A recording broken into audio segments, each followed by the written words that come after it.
It is disgusting, Mr. President. Disgusting.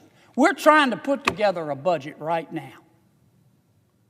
And we've got state officials in Minnesota, because they wanted votes, that are allowing people in their state who are crooks to steal $1 billion from the American taxpayer. Money that could have gone to people who really were homeless, and children who really were hungry, and kids who, through no fault of their own, really were autistic, instead of stolen, a portion of which allegedly was sent to a terrorist organization in Somalia. Wow. Did you hear that, folks? Kennedy just connected the dots on a billion-dollar nightmare. And the part that shocked me most? Politicians allegedly knew and did nothing. Watch carefully what happens here, because once you hear how deep this goes, you'll understand why Kennedy absolutely went nuclear on Minnesota officials. Mr. President, as you well know, the American people are the most generous people in the entire world. In our country, when you are hungry, we feed you. When you are homeless, we house you.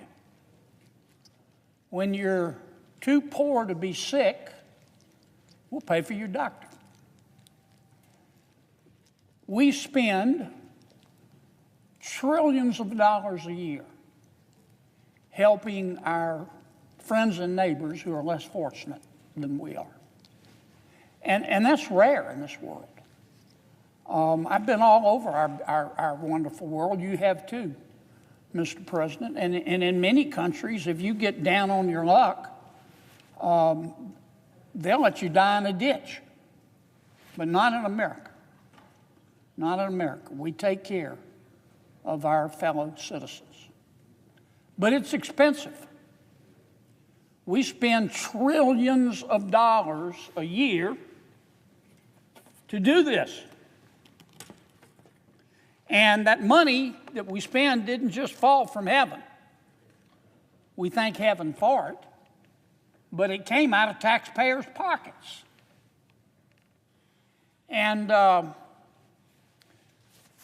we shouldn't lose sight of that fact, Mr. President. Now, that's why I get so irritated. Irritated is the wrong word. Angry. When I find out that people take advantage of the American people's generosity. It makes me want to knee someone in the groin. It just makes me furious.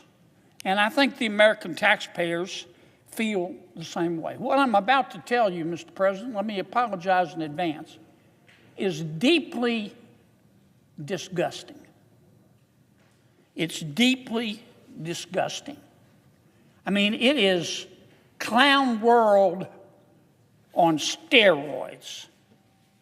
And when I first read about this, Mr. President, I read it a second time because I experienced slap-jawed astonishment. And when I read it a second time and I realized it was true, I just wanted to run away screaming. What am I talking about, Mr. President? We have discovered, the federal prosecutors have discovered, that for the last 5 years, there has been massive welfare fraud in the great state of Minnesota. Massive. Over $1 billion of American taxpayer money has been stolen. Just stolen. They can call it fraud, but a better term would be stealing. And this fraud has been centered in the Somali community in Minnesota. Now, I'm not here to criticize the Somali community. I'm here simply to describe what happened. The Somali community in Minneapolis is about 80,000 people. They're centered around Minneapolis. And let me say it again. I'm not here to denigrate the Somali people or people of Somali ancestry just because of the actions of a few. But it is a fact that this $1 billion in welfare fraud occurred almost exclusively in the Somali community in Minnesota and was orchestrated by people with Somali ancestry. That's a fact. Facts aren't racist. Facts are facts. So far, 59 people have been convicted, 86 have been charged, and 78 of them are of Somali ancestry. That's just a fact. Now, what these criminals did they had three very elaborate schemes. The first scheme was centered on supposedly feeding hungry children in the Somali community. A group, a nonprofit run by some people with Somali ancestry. The name of the nonprofit was called Feeding Our Future. Feeding Our Future. Feeding Our Future went to the welfare authorities in the state of Minnesota, which of course was administering federal taxpayer money, and they said, "Look, Feeding Our Children said, Feeding Our Future said, we want to feed hungry children in the Somali community." And the welfare people in state government in Minnesota gave them the money to do that. It started out very small.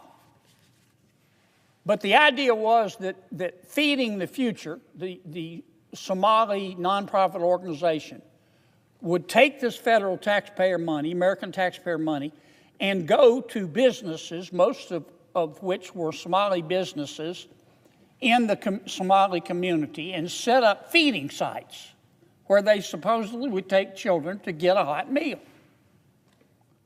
On paper, it sounded great. As I say, it started out very, very small, just a few $1 million. But eventually, it got bigger and bigger and bigger.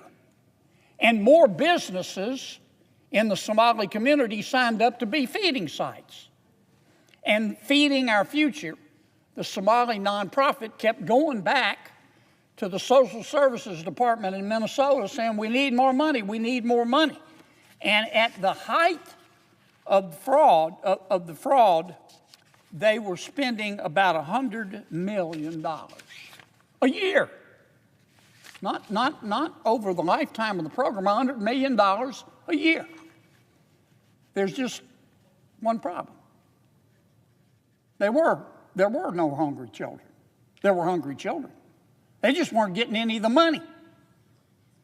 And the businesses, many of which were Somali owned, which were getting some money to feed the children from Feeding Our Future, the nonprofit that was quarterbacking this whole thing, they weren't giving any of the money to hungry children.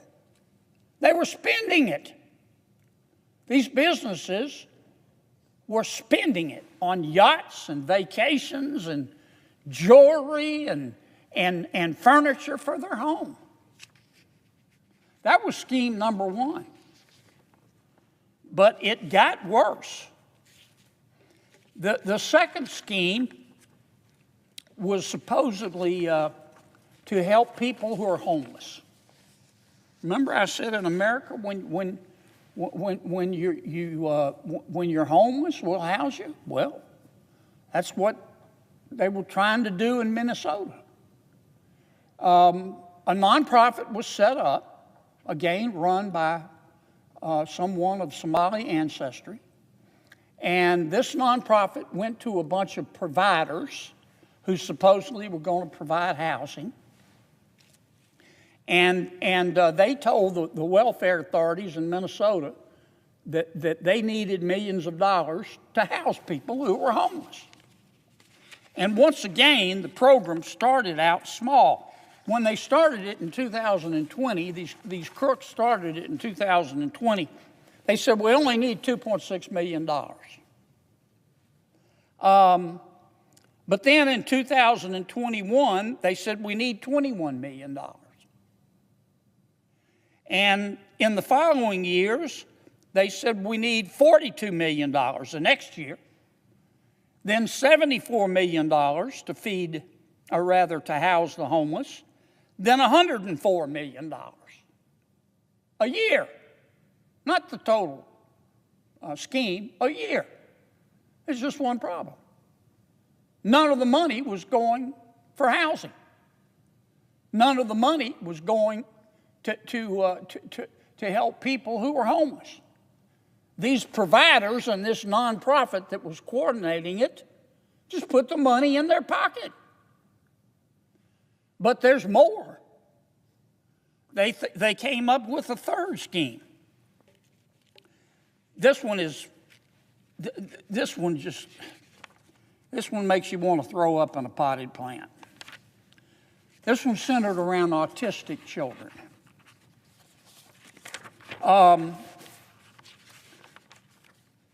Once again, in this third program, a group of providers, supposedly medical providers, got together and they went to the welfare authorities in Minnesota and said, we need money to help autistic children. You say, well, that's a wonderful thing to do. And then these providers, once the welfare department at the state government in Minnesota gave them the okay, they went out and started recruiting autistic children.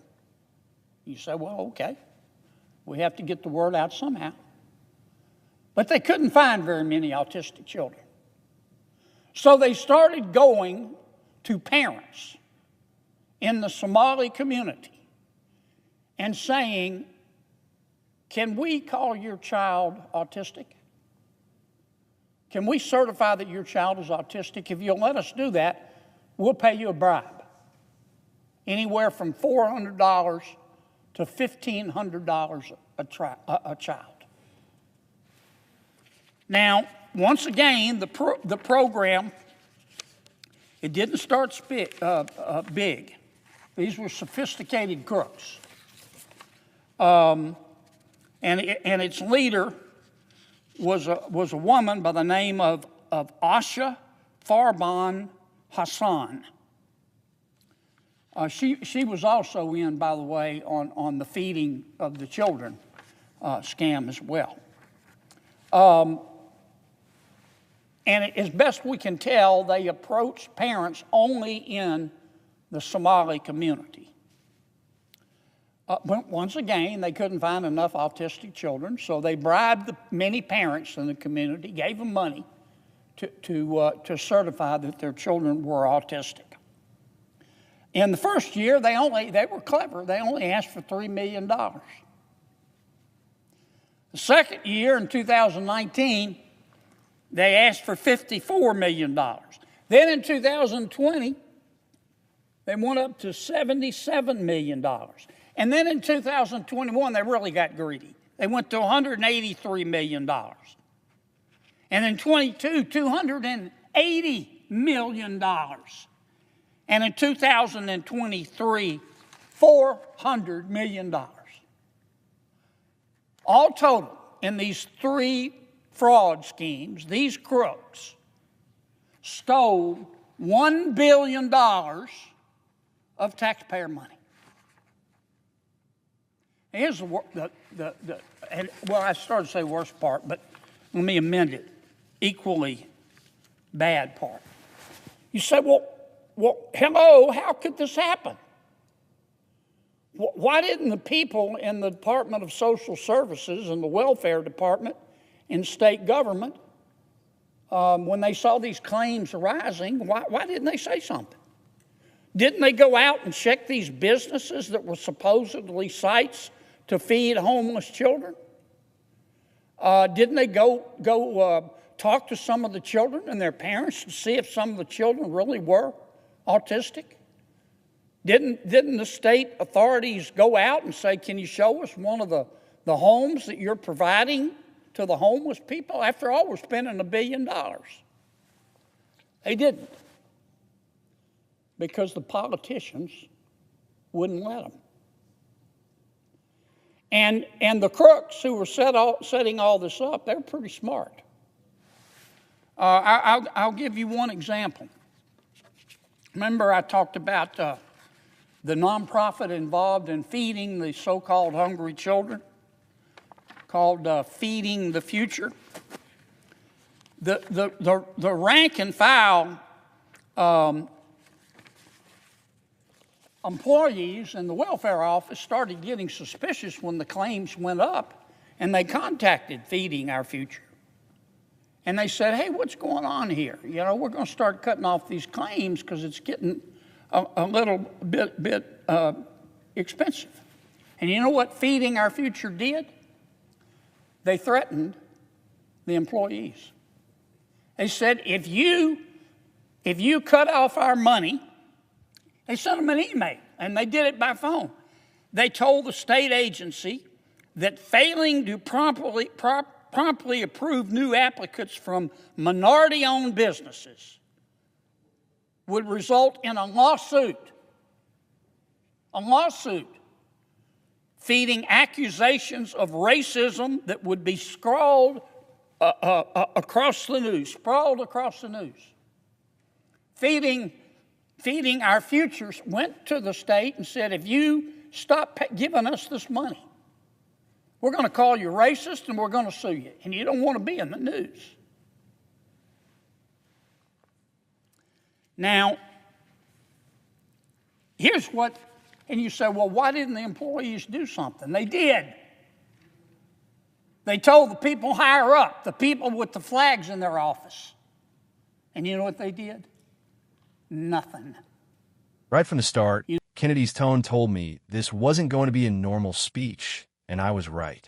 This one hits hard that I'm sitting here reading through the details of this Minnesota fraud case, and the deeper I go, the more stunned I am. $1 billion, yes, $1 billion, vanished into the pockets of people who pretended to be feeding children, housing the homeless, and caring for autistic kids. And Kennedy lays it out in a way that makes you stop and say, how on earth was this allowed to happen? As I'm listening, I can feel the anger rise when he explains that not only were these schemes elaborate, they were protected. Protected by politicians who refused to let state workers intervene. Protected by threats of lawsuits. Protected by fear of being labeled racist instead of calling out what they were actually dealing with. Crooks. And watching Kennedy walk through each scheme, the fake feeding sites, the non-existent housing, the bribing of parents to falsely label their kids as autistic, it's infuriating. You can tell he's had it.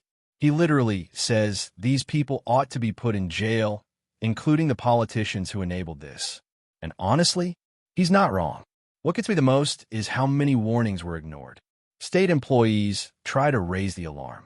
They try to stop it. They try to do their jobs. And instead of listening, they were silenced, retaliated against, according to their own statement.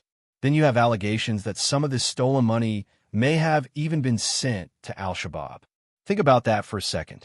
Taxpayer money, money meant for hungry kids, possibly ending up with terrorists.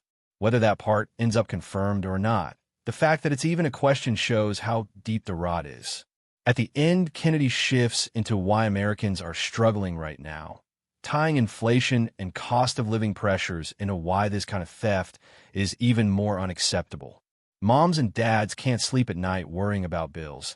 And meanwhile, $1 billion went to yachts, jewelry, vacations, and God knows what else.